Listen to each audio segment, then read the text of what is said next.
Story of the NFL. It's been a little quiet, though, for the last couple of weeks. And, the next pressure point won't be till training camp. But what do you think is going on with Aaron Rodgers, Joe Theismann?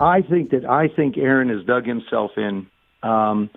At first, when this thing happened, of course, this goes back 2 years with the drafting of Jordan Love. Mm-hmm. And that's a guy you have to feel bad for because Jordan's caught in the middle of this thing. He's the person that the Green Bay Packers moved up to get a couple of years ago when Aaron felt like they needed other positions, specifically wide receiver.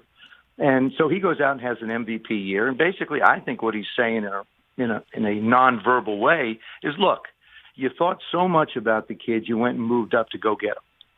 You didn't give us what I thought we needed. So if you wanted him, you got him. Let me go on and do something else. Except the price to get Aaron, and it's double-edged. The price that you pay for a guy of his age, although I think he's got 3 or 4 years, great years left. But what do you give up in a window? I mean, if you're close and you think you're close to having a shot at the championship, you'd consider it. But if you're looking at a team that's young and trying to move forward, I don't think you do it because it's going to cost at least 2 number ones. Probably 2 number ones, 2 number twos. This is going to look like Kevin Costner in Draft Day, okay, where he trades the 3 number ones and then he tries to get. Well, you're not going to get them back.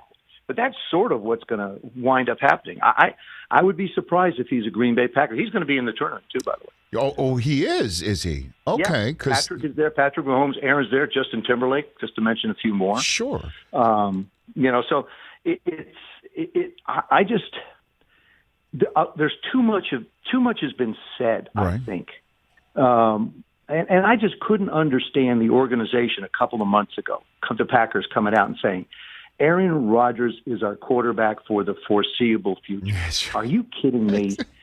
If anything else, I mean, immediately what I would have done with Aaron is I don't believe the last 2 years of his contract are guaranteed. I'd have guaranteed his contract, and I'd have given him a raise because I think he is undervalued.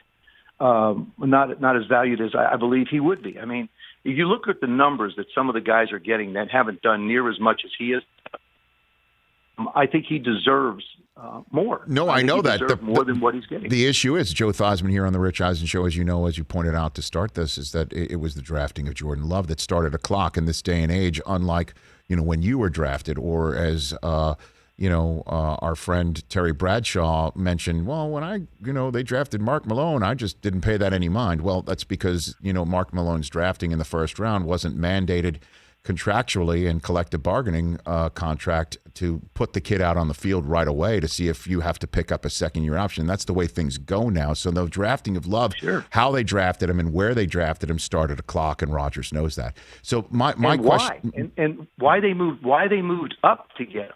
Hey, you watched all the way to the end. Thanks for that. Watch more right here.